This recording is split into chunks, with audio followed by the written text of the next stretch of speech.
Kita ke informasi lain, pemirsa. Artis Vincent Rompis menjalani pemeriksaan selama 8 jam di Mapolres Tangerang Selatan terkait kasus perundungan siswa SMA Binus Serpong yang diduga melibatkan anaknya.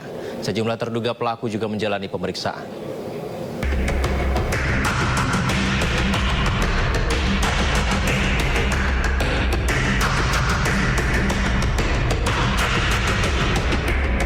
Kasus perundungan yang melibatkan siswa SMA Binus Serpong telah memasuki babak baru. Polisi memanggil sejumlah terduga pelaku ke Mapolres Tangerang Selatan, termasuk artis Vincent Rian Rompis yang anaknya diduga terlibat kasus perundungan ini. Vincent Rompis pun turut berempati kepada korban perundungan. Kedatangan para terduga pelaku ini tiba secara sembunyi-sembunyi didampingi orang tua dan kuasa hukumnya.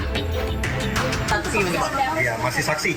Masih saksi. Atau berusaha membuka pintu komunikasi dengan pelapor untuk biar semua ini masalah bisa diselesaikan secara baik.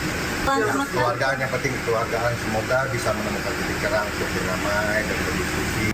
Dimulai dari pagi tadi sampai dengan malam ini masih berlangsung.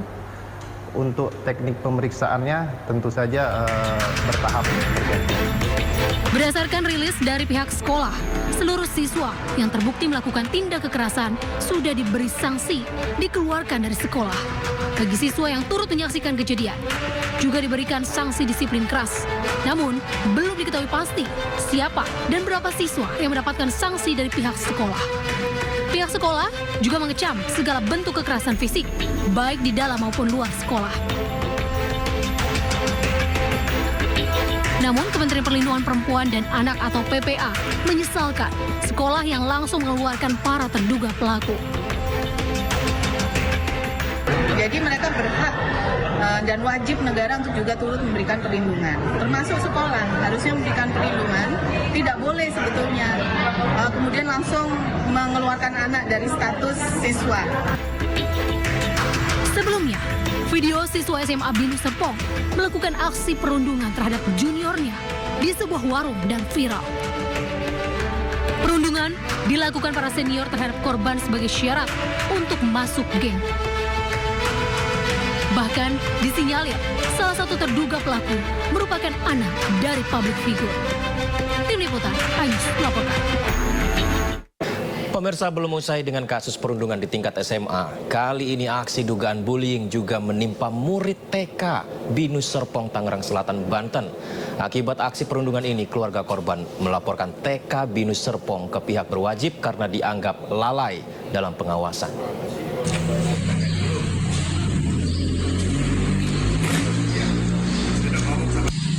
Seorang pria Parubaya mendatangi Mapolres Tangerang Selatan membuat laporan polisi terkait cucunya yang menjadi korban perundungan di TK Binus Serpong, Tangerang, Banten. Aksi perundungan yang terjadi berulang kali di lingkungan sekolah ini membuat cucunya tak mau lagi sekolah karena trauma. Tak hanya itu, cucunya berusia 5 tahun kerap menderita luka memar akibat perundungan di sekolah. Keluarga korban pun menyayangkan pihak sekolah yang tak peduli terkait seringnya aksi perundungan. Itu setelah kita tanya kepada cucu saya, kamu kenapa saya dipukul nih? Nggak mau sekolah lah, saya takut sekolah. Kenapa? Ayo kita, ibunya cerita ke gurunya Miss Jill itu kan, kepala gurunya lagi Ibu Hilda. Juga coba mereka menanggapinya tidak ada tindak lanjutnya, nggak ada solusinya, begitu aja. Itu ternyata dia bilang bukan ditempelin, cuma ditepak begitu aja. Nah, itu sekali. Terus waktu pergi juga apa ya di outdoor itu juga semuanya juga dipukul juga. Terus yang nggak lama lagi, nggak berapa lagi diinjak kelingking tangannya itu, diinjak sama anak itu juga. Ya, anak ini kan juga anak TK kan, harusnya guru lah yang bertanggung jawab dong. Sekarang pihak kepala sekolah juga diam. Kini, keluarga pun terpaksa membawa cucunya ke rumah sakit maupun ke psikiater. Hasilnya, korban mengalami trauma mendalam dan harus diberikan penanganan khusus. Dari Tangerang Selatan, Banten, Nunung Purnomo, iNews melaporkan. Kita ke informasi selanjutnya, pemirsa. Pengadilan Negeri Jakarta Selatan kembali menggelar sidang pra-peradilan wartawan senior Aiman Wicaksono. Kubu Aiman mempertanyakan kapasitas saksi ahli dari pihak termohon yang menjelaskan keabsahan penyitaan ponsel Aiman.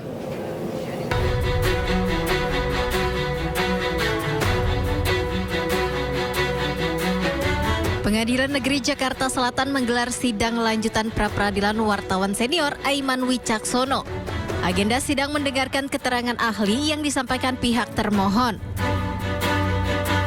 Bidang Hukum Polda Metro Jaya menghadirkan ahli hukum pidana dari Universitas Krishna Dwipayana, Kombes Purnawirayan Warasman Marbun. Kehadiran ahli ini mendapat penolakan dari kubu Aiman, sebab ahli merupakan purnawirawan polisi aktif sehingga dikhawatirkan tidak independen. Kubu Aiman juga menolak penjelasan ahli terkait keabsahan penyitaan ponsel Aiman. Saksi ahli dari termohon dan yang dihadirkan adalah ahli hukum pidana. Tadi kami sudah mengawali pertanyaan sejak awal untuk melihat apakah ada konflik of interest terhadap ahli ini, di mana saudara ahli ini juga merupakan purnawirawan dari Polri sendiri ya, sehingga kami mengklarifikasi itu dan sudah dijawab. Yang kedua, tentu tujuan dari pra-peradilan ini adalah menguji sah tidaknya penyitaan.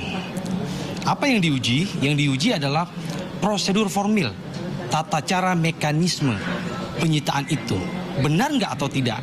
Itulah substansi pengujian terhadap sah tidaknya penyitaan di dalam pra-peradilan ini. Tentu pertanyaan-pertanyaan kita juga kepada ahli letaknya pada benar nggak prosedur yang sudah dilakukan oleh penyidik. Sebelumnya, Aiman Wicaksono mengajukan permohonan pra-peradilan atas penyitaan ponsel miliknya saat diperiksa sebagai saksi oleh Polda Metro Jaya. Pemeriksaan terkait informasi dugaan aparat tak netral dalam pemilu yang dilontarkan Aiman. Kubu Aiman menilai penyitaan ponsel, SIM card, dan akun media sosial tidak sah secara hukum. Dari Jakarta, Muharlin, Dede Rudi, Dipo Andi Muharram, iNews melaporkan. Pemirsa, Ketua PBHI Julius Ibrani bersama Koalisi Masyarakat Sipil menilai hal yang disampaikan jurnalis senior Aiman Wicaksono seharusnya menjadi kritik untuk membangun pemilu. Sementara itu, aktivis LBH Pers Ade Wahyudin mengkhawatirkan pola aparat yang mengejar pemberi informasi dalam kasus Aiman bisa mengancam kebebasan berekspresi dalam demokrasi. Kami bersama Koalisi Masyarakat Sipil Kawal Pemilu Demokratis sejak awal menyoroti segala hal baik yang sifatnya informasi ataupun kritik terhadap penyelenggaraan pemilu, salah satunya sebagaimana disampaikan oleh saudara Aiman Wicaksono yang juga merupakan objek atau materi yang kita sampaikan kepada negara, baik melalui kanal publik media massa, baik melalui kanal penyelenggaraan pemilu yang resmi, Bawaslu, DKPP ataupun KPU. Itu keseluruhannya tujuannya adalah untuk membuat pemilu kita agar tetap demokratis.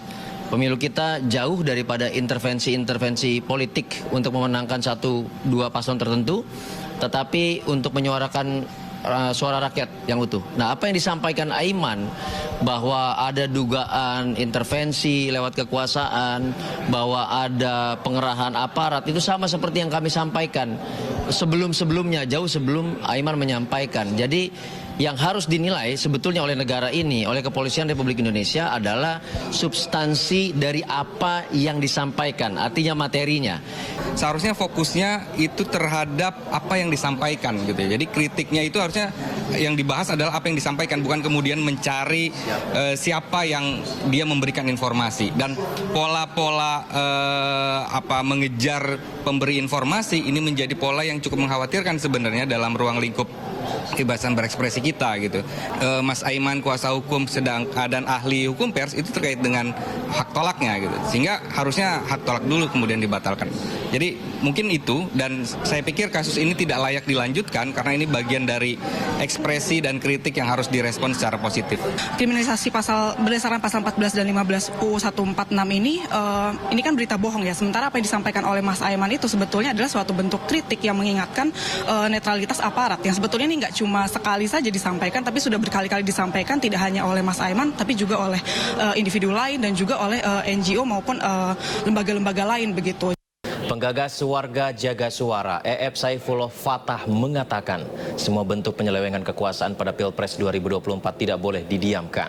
EF menilai pemilu 2024 berbeda dengan pemilu sebelumnya karena penyelewengan kekuasaan sangat terang benderang sehingga membuat kompetisi tidak adil. Penggagas warga Jaga Suara EF Saifullah Fatah mengatakan dugaan penyelewengan bisa diurut dari hulu ke belakang ketika APBN digunakan untuk bansos meningkat drastis pada tahun 2023 dan 2024. Kemudian putusan MK soal syarat usia minimal Capres-Cawapres. EF berharap parpol pendukung paslon 1 dan 3 yang berada di luar koalisi Presiden Jokowi untuk memproses dugaan kecurangan lebih serius dan tidak menganggap kecurangan hal biasa. Pemilu 2024 kali ini menurut EF berbeda dengan pemilu sebelumnya karena penyelewengan kekuasaan sangat terang. Demikian juga soal sistem Sirekap yang dinilai amburadul dan kredibilitas KPU dipertaruhkan pada pemilu ini. Tetapi berkaitan dengan Pilpres, sudah terlihat potensi-potensi masalah, terutama dalam ketidaksesuaian antara C1 plano yang otentik dikirimkan ke website kami atau lewat aplikasi dengan data numerik yang dimunculkan di KPU. Tim Liputan iNews melaporkan. Petugas, maksud kami pesta demokrasi 5 tahunan pemilu 2024 telah usai digelar dan saat ini tahapan pemilu masuk dalam proses penghitungan suara. Kendati demikian masih ada kelompok yang menyuarakan narasi yang mengarah pada praktik adu domba di tengah tahapan pemilu. Pemirsa, dalam sebuah pertemuan di Jakarta, inisiator gerakan Nurani Kebangsaan Habib Syakur Ali Mahdi Al-Hamid menilai upaya dari narasi tersebut kerap datang dari kelompok atau pihak yang kalah dalam kontestasi pemilu. Narasi pemilu curang dianggap telah menguasai ranah publik seperti media sosial lintas platform, di mana masyarakat rentan mendapatkan informasi yang valid, bahkan tak sedikit masyarakat yang terhasut dengan narasi tersebut. Pemerintah saat ini harus dibantu tokoh-tokoh masyarakat, alim ulama yang mengedepankan kedamaian, kesejukan, ketentraman sehingga pemerintah tidak berdiri dan bekerja sendiri. Sedangkan yang narasi-narasi adu domba itu dimunculkan oleh kelompok-kelompok yang tidak suka Republik kita tercinta ini utuh. Republik kita tercinta ini damai, tenang, sejahtera. Nah, kelompok-kelompok itu tidak bisa bertanggung jawab kepada rakyat, sedangkan yang bertanggung jawab kepada rakyat adalah pemerintah.